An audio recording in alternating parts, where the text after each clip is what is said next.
কি গো, প্রোটেকশন এনেছো? আজরা কিন্তু পিল নিতে পারবো না। হ্যাঁ এনেছি, তবে প্যাকেট ফুটো থাকলে আমার কিচ্ছু করার নেই। সায়ন শুধু টাকা পয়সা নয়, আমাকে যৌনতা ভালোবাসা সবই দিয়েছে। সংসার চলছে জলঙ্গির মতো। একদিন সায়ন অফিস থেকে আসার পর কমলিকা বেশ মিষ্টি হেসে বলল, কি গো, এই মাসে না পিরিয়ড হয়নি? জুতো খুলতে খুলতে সায়ন বলল, কতদিন হলো? তা প্রায় 1.5 মাস। ও, টেস্ট করেছো? না, আমার মনে হচ্ছে তুমি বাবা হতে চলেছো। সায়ন খবরটা শুনে খুব আনন্দিত, হা হা করে হেসে বলল, তাহলে প্রোটেকশন ফুটো ছিল? ধুর, ইয়ার কি মেরো না। কি গো, আমি মা হব, ব্যাপারটা কেমন হবে ভাবতে পারছো? আমার পেটে তোমার বাচ্চা আছে, আমায় মা বলে ডাকবে আর আমাকে বাবা। আচ্ছা, রাগী বাবা হব না ভালো বাবা হব? সায়ন কমলিকা দুজনেই খুশি। সায়ন ঠিক করলো, আগামীকালকে অফিসটা কামাই করে তোমাকে নিয়ে যাব গাইনি ডাক্তারের কাছে। তুমি ফ্রেশ হয়ে আসো, আমি খাবার দিচ্ছি। এ কথা বলে খাবার রেডি করতে চলে গেল। পরের দিন ডাক্তার চেম্বারে বসলো। ডক্টর নীলিমা বললেন, আপনি মা হতে চলেছেন। আমার বউ লজ্জা পেল, তাই আমি ডক্টর নীলিমাকে লজ্জিত বিস্ময় নিয়ে জিজ্ঞাসা করলাম, আমি যে বাবা হতে চলেছি, কতদিন কি কি করতে হবে? এখন আমি কি করব? আমায় কি করতে হবে বুঝিয়ে বললে খুশি হতাম। ডক্টর নীলিমা মুচকি হেসে সায়নের মনের অবস্থা বুঝতে পেরে বললেন, শান্ত হন, শান্ত হন। এখন আপনার কাজ বউ এবং আপনার সন্তানের দেখাশোনা করা। প্রেসক্রিপশনের এই ওষুধগুলো নিয়মিত খাওয়ান। সব থেকে ইম্পর্টেন্ট কথা হলো সায়ন বাবু, এই কয়েক মাস সেক্সটাকে কন্ট্রোল করতে হবে। সায়ন সবিনয়ে উত্তর দিল, অবশ্যই ম্যাডাম, বলেই ডক্টরের সামনেই কমলিকার মাথায় একটা চুমু দিল। তারপর বউকে ধরে উঠে দাঁড়ালো। তারপর ওখান থেকে বের হয়ে গেল। রাতের বেলা স্বামী স্ত্রী দুজনে ঘুমাচ্ছিল। গত রাতেও নৃশংস যৌনতা চলেছিল এই বিছানায়। বিছানা থেকে উঠছে বীর্যের গন্ধ। অথচ আজ রাতের ডাক্তারের একটা কথায় দুজনের মাঝখানে কোলবালিশ রেখে শুয়ে আছে। স্বামী অনেক কষ্ট করে কমলিকার মাথায় হাত বোলাতে বোলাতে বলল, ও সোনা, একটু। কমলিকা হেসে বলল, কি একটু? ডক্টর কি বললো শোনোনি? এই কদিন হবে না। মুহূর্তেই মনটা খারাপ হয়ে গেল। আচ্ছা, তাহলে শুধু চুমু খাই, নাইটিটা একটু নিচে নামাই, শুধু একটু পেটে হাত দেব। স্বামীর কথায় কমলিকারও ইচ্ছে করছে তার স্বামী সুপুরুষের ছোঁয়া পেতে। তাই হেসে বলল, আচ্ছা, কোমর অবধি, তার নিচে যাওয়া যাবে না। নাইটি একটু নিচে নামিয়ে তলপেটে আলতো করে হাত বুলালো। ততক্ষণে কমলিকার শরীর শিরশির করে উঠল। সায়ন আদর করতে লাগলো। দুজন জড়িয়ে ধরে আবার একাকার হয়ে যাবে। এমন সময় ধাক্কা মেরে স্ত্রী উঠে বসে গেল। বলল, অন্য রুমে থাকবো, তোমার সাথে থাকবো না। এ কথা বলে উঠে অন্য রুমে চলে গেল। সায়নের রাত কাটলো কোনো রকমে। পরের দিন 10টার সময় কমলিকা অফিসে যাওয়ার জন্য সায়নের ব্যাগ গোছাতে গিয়ে খুঁজে পেল কন্ডোমের প্যাকেট, স্ট্রবেরি ফ্লেভার। আমার স্বামীর ব্যাগে এইসব কি? কমলিকা জিজ্ঞেস করলো, কি গো, কন্ডোম কেন কিনেছো?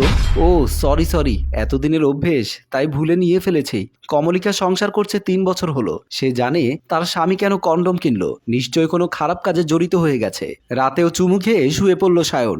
আমি তাকে কিচ্ছু করতে দেইনি, বাচ্চার ক্ষতি হবে ভেবে। আমি এখন তাকে আগের মতো আদর করি না। সায়ন সারাদিন যৌন জ্বালায় ছটফট করে, খুঁটিনাটিতে ঝগড়া বেঁধে যায়। সায়ন চায় ছেলে হোক, আমি চাই মেয়ে। বিছানার দূরত্ব বাড়তে থাকে। সায়ন আমাকে বলল, কোথায় হারিয়ে গেলে? আমার অফিসে দেরি হয়ে যাচ্ছে।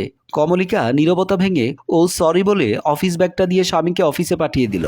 ঠিক 7 মাস পরে বর্তমানে কমলিকা 7 মাসের গর্ভবতী। রাতের বেলা বিছানায় কমলিকা শোয় বিছানার এদিকে, অন্যদিকে মুখ ফিরিয়ে শোয় স্বামী সায়ন। রাতে যৌনতা সুখের শব্দগুলো বদলে এখন আসলো কান্নার শব্দ।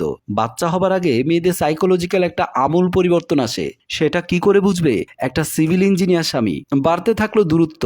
মাঝে মাঝে রাতে বাড়ি ফেরে না সায়ন। 7 মাসের মাথায় পেটটা বেশ ফুলে উঠল কমলিকার। পেটে হাত দিয়ে চোখের পানি ফেলে আর নীরবে গুমড়ে কাঁদে। এক রবিবার সায়নের জামা ওয়াশিং মেশিনের কাছতে গিয়ে দেখতে পেল কলের কাছে লিপস্টিকের দাগ। ও একটা ফিমেল পারফিউমের গন্ধ আবিষ্কার করলো। কেমন যেন চুপ মেরে গেল কমলিকা। তারপর সোজা রুমে এসে দেখতে পেল সায়ন ড্রেসিং টেবিলের দিকে পিঠ ফিরিয়ে আয়নায় চুল আঁচড়াচ্ছে। সায়নের পিঠে নখের আঁচড়ের দাগ স্পষ্ট হয়ে উঠল।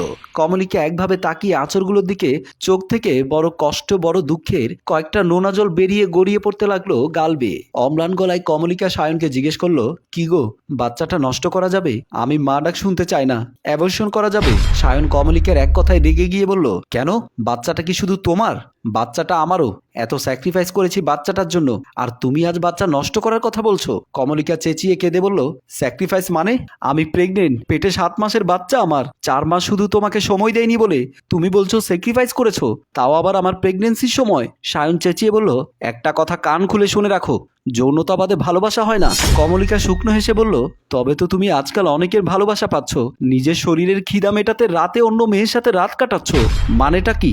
কমলিকা ফোলা পেট নিয়েই মেঝের গায়ে গায়ে নিয়ে ফুপিয়ে ফুপিয়ে কাঁদতে কাঁদতে বলল, তুমি জানো আমি তোমার জামাই অন্য মেয়ের লিপস্টিকের দাগ পেয়েছি?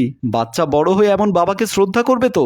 বাবার পিঠে অন্য মহিলার আঁচড়ের দাগ মানবে তো তোমার ছেলে? স্বামী চমকে গিয়ে বলল, অসম্ভব, কি বলছো এসব? আমি এমনটা করব তুমি ভাবলে কি করে? কমলিকা চোখ ভরা জল নিয়ে সায়নের চোখের দিকে তাকিয়ে বলল, তুমি স্বীকার করো, আমি কিচ্ছু বলবো না। প্রমিস, আমায় প্লিজ ঠকিও না, তোমায় খুব ভালোবাসি। বাচ্চার জন্য যদি আমার ভালোবাসা নষ্ট হয়ে যায়, আমি চাই না বাচ্চা। কমলিকার এমন কথা শুনে আর কান্না শুনে যেন স্বীকার করতে গিয়েও করতে পারল না এবং স্পষ্টভাবে জানিয়ে দিল এসব কমলিকার মনের ধারণা, আমি এমন কোনো কাজ করিনি বলেই অফিসের দিকে চলে গেল। এদিকে খাওয়া ঘুম বন্ধ হয়ে গেল কমলিকার, হতাশার ডিপ্রেশন যেন আটকে ধরলো তাকে। এদিকে অফিসে বসে সায়ন ভাবলো, কমলিকা ঠিক করে আগের মতো কথা বলে না আমার সাথে। সায়ন বুঝতে পারলো সে অন্যায় করছে, কিন্তু স্বীকার কোনো মতেই করা যাবে না। এদিকে বাসায় দিনের শেষে কমলিকা সায়নের জামাটা শুকে দেখতে ভুলতো না। অন্য কোনো পারফিউমের গন্ধ নেই তো। বিশ্বাস আজব জিনিস, চলে গেলে ফেরানো মুশকিল। এক রাতে তারা দুজন ঘুমাচ্ছে। সায়ন ভাবলো 1 মাস হয়ে গেল যৌনতা থেকে দূরে আছে সে, আর যেন পারছে না সামলাতে নিজেকে, এপাশ ওপাশ করছে। ল্যাপটপে পর্ন সাইট সার্চ করতে দেখলো সবকটা পর্ন সাইট বন্ধ, সরকার বন্ধ করে দিয়েছে। সায়ন এত রাতে উঠে শার্টটা গায়ে দিয়ে বাসা থেকে বের হয়ে গেল। দামি একটা হোটেলে উঠে ভাড়া করা মেয়ের জামা খুলতে খুলতে সায়ন বলল, শোনো, পিঠে 1 ফোঁটাও যেন আঁচড় না পড়ে। উক্ত মহিলা ব্যঙ্গ করে বলল, কেন, বউ বুঝে যাবে? এত ভয় পেলে কেন এসেছিস? এরকম ব্যবহার শুনে সায়ন রাগে ভয়ে মহিলাকে এক চড় মারতেই মহিলা বলল, শোন, তোর মতো অনেক দেখেছি, নে তুই তোর 2000 টাকা, আমিও তোকে সরিয়ে দেব না। হতভম্ব সায়ন, নিজের উপর যেন ঘৃণা হচ্ছে তার। টাকাটা হাত থেকে নিয়ে উঠে আবার বাড়ির দিকে রওনা দিল। বাসায় ঢুকে দরজা খুলে দেখে কমলিকা ফোনে কার সাথে যেন হেসে হেসে কথা বলছে। সায়ন রাতে দরজার বাইরে আড়ি পেতে শুনলো সারা রাত কমলিকা কার সাথে যেন কথা বলে। এখন ফোনটা একটু হাতছাড়া করে না। সায়ন কমলিকার মুখে স্কুলের এক কলিগের নাম বেশ কয়েকবার শুনেছে, তার সাথেই কথা বলছে না তো? কমলিকার আর মাত্র 1 মাস বাকি ডেলিভারির। সায়ন নিজের ভুল বুঝতে পেরেছে ইতিমধ্যে। সায়ন একদিন মনে সাহস এনে বলল, কমলিকা, কিছু কথা ছিল। ফোন কানে দিয়ে কমলিকা হেসে বলল, বলো। ফোনটা রাখা যাবে? তুমি বলার হলে বলো, কোনো সমস্যা নেই। আমি তোমার সাথে খুব খারাপ করেছি, আমার অ্যাফেয়ার্স ছিল, আমি যৌনতায় অন্ধ হয়ে গিয়েছিলাম, স্বীকার করছি, কিন্তু এখন যেতে চাই। আমায় একটাবার ক্ষমা করতে পারবে? আমি শুধু ভালো বাবা হতে চাই। কমলিকা বিজয়ের হাসি হেসে বলল, এখন তোমার খারাপ লাগছে আমি সারাদিন ফোনে কথা বলছি বলে? কি তাই তো? সায়ন মাথা নেড়ে বলল, হ্যাঁ, সরি, ক্ষমা করে দাও একবার। আমার ফোনটা চেয়েছিলে না তুমি? এই নাও। না ঠিক আছে, লজ্জা পেতে হবে না, নাও। সায়ন ফোন নিয়ে দেখলো ফোনে কোনো সিম নেই।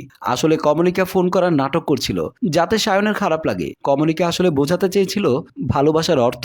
গৌতম বুদ্ধ বলে গেছেন, ভালোবাসার অপর নাম স্যাক্রিফাইস। সায়ন ফোনটা দেখে কি বলবে বুঝতে পারছে না। হঠাৎ প্রবল প্রসবের ব্যথা উঠল কমলিকার, সাথে সাথে মাটিতে বসে গেল। সায়ন তাকে ধরে হাসপাতালের দিকে রওনা দিল, কিন্তু এখনো তো 1 মাস বাকি ডেলিভারি। হাসপাতালে নিয়ে যাওয়া হলো দ্রুত। কেবিনে শুইয়ে দিয়ে বাহিরে এসে দাঁড়ালো। নিজের উপর রাগে দুঃখে ফেটে পড়ল সায়ন। নিজেকে দোষারোপ করলো বারংবার। অপেক্ষা আর অপেক্ষা। সায়ন কি সত্যি খুব ভালোবাসে কমলিকা? ওর কিছু হবে না তো? বাচ্চাটা ঠিক থাকবে তো? মাথায় হাজারো চিন্তা যেন ফুটবল খেলছে। ঘন্টাখানেক পর ওটি থেকে বেরিয়ে ডক্টর বলল, সায়ন বাবু, বাচ্চাকে বাঁচাতে পেরেছি, এই নিন আপনার বাচ্চা। কিন্তু সরি, কমলিকাকে বাঁচাতে পারলাম না। কমলিকার মাথায় প্রচন্ড টেনশন ছিল, ওখান থেকে স্ট্রোক হয়ে গেছে, পাথর হয়ে গেল সব। কমলিকা আর নেই। কান্নায় ফেটে পড়ল সায়ন। যৌনতা কেড়ে নিল ভালোবাসাকে। বাচ্চাকে কোলে নিয়ে দৌড়ে কেবিনের সামনে গেল, দেখলো পড়ে আছে কমলিকার নিথর দেহ। সম্মানিত দর্শক, আসলে যৌনতার কারণে কাউকে ভালোবাসার পরিণতি কখনোই ভালো হয় না, মৃত্যু অনিবার্য।